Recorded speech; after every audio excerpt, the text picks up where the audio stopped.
ભરૂચ જિલ્લામાં વાહન જપ્ત કરનાર સીઝરોનો આતંક હવે નિર્દોષ લોકોનો જીવ લેવા સુધી પહોંચી ગયો છે, જેના કારણે સ્થાનિકોમાં ભારે રોષ જોવા મળી રહ્યો છે. ભરૂચના રાડપર રોડ પર બનેલ એક હૃદયદ્રાવક ઘટનામાં પોલીસની ખોટી ઓળખ આપી વાહન ચાલકને ધામધમકી આપતા 43 વર્ષીય પ્રૌઢનું ગભરામણના કારણે હૃદયરોગના હુમલાથી કરુણ મોત નીપજ્યું હતું. ભોલા વિસ્તારમાં રહેતા ઉર્વિશભાઈ બિપિનભાઈ મોદી પોતાનું એક્ટિવા લઈને રાડપર પરથી પસાર થઈ રહ્યા હતા, ત્યારે રસ્તામાં ઉભેલા કેટલાક શખ્સોએ તેમને અટકાવ્યા હતા. આ શખ્સોએ પોતાની ઓળખ પોલીસ તરીકે આપી ઉર્વિશભાઈને ધમકાવવાનું શરૂ કર્યું હતું અને એક્ટિવા પર નંબર પ્લેટ કેમ નથી તેમ કહી તેમના પર ભારે માનસિક દબાણ બનાવ્યું હતું.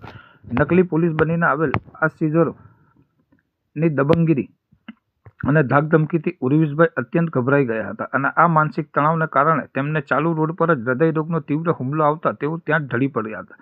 ઘટનાને પગલે આસપાસના લોકો એકઠા થઈ ગયા હતા અને તેમને હોસ્પિટલ પહોંચાડવાની તજવીજ હાથ ધરી હતી, પરંતુ કમનસીબે સારવાર મળે તે પહેલાં જ તેમણે દમ તોડી દીધો. આ ઘટનાની જાણ થતાં જ મૃતકના પરિવારજનો આઘાતમાં સરી પડ્યા હતા અને તાત્કાલિક સિવિલ હોસ્પિટલ દોડી આવ્યા હતા. પરિવારના સભ્યોએ આક્ષેપ કર્યો છે કે સામાન્ય વાહનના પ્રશ્ને રિકવરી એજન્ટોની ગુંડાગીરીએ એક હસતા રમતા પરિવારનો મોભ છીનવી લીધો છે.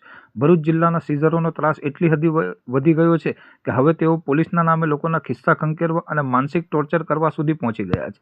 હાલમાં પોલીસે મૃતદેહનો કબજો મેળવી કાયદેસરની કાર્યવાહી હાથ ધરી છે, પરંતુ લોકોમાં એક જ સવાલ ચર્ચાઈ રહ્યો છે કે આ નકલી પોલીસ બનીને આવેલ શખ્સો કોણ હતા અને તેઓ કઈ એજન્સી વતી કામ કરતા હતા. મૃતકના પરિવારજનોએ આવા તત્વો સામે કડક તપાસ કરી ગુનો નોંધવાની માંગ કરી છે, જેથી ભવિષ્યમાં કોઈ અન્ય નિર્દોષ નાગરિક આ રીતે સીઝરનો જોહુકમીનો શિકાર ન બને.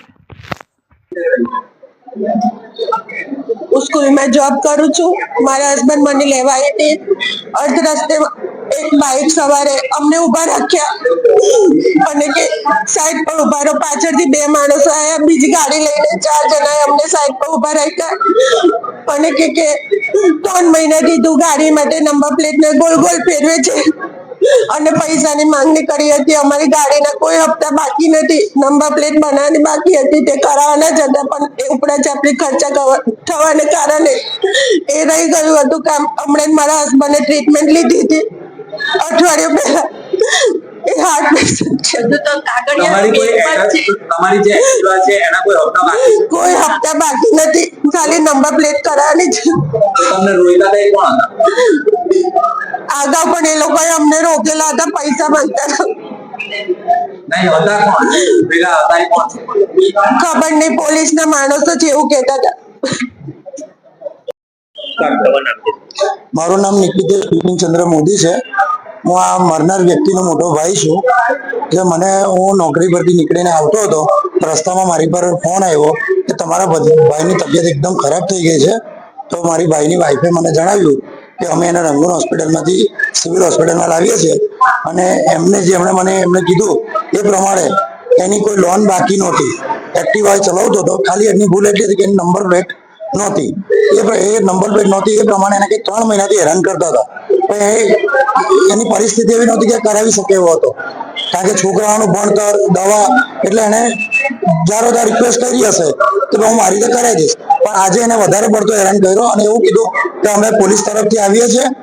પણ એ લોકોએ ખાકી પેન્ટ પહેરી હતી અને કે અમે પોલીસ વાળા તરફથી છે ને અમે પૈસાની માંગણી કરી કે અમે તને છોડીએ નહીં, તું પૈસા આપ. તો મારા ભાઈ એવું પણ કીધું કે ભાઈ મારી તબિયત નથી સારી, મારી ઓલરેડી દવા ચાલે છે, હું હાર્ટનો પેશન્ટ છું, તમે મારી કન્ડિશન સમજો. પણ કોઈ સમજવા તૈયાર નથી, બસ પૈસાની પાછળ જ દોડતા હતા. તો આવું ક્યાર સુધી ચાલશે? હવે કેટલા નિર્દોષોની હત્યા કરશે આ લોકો?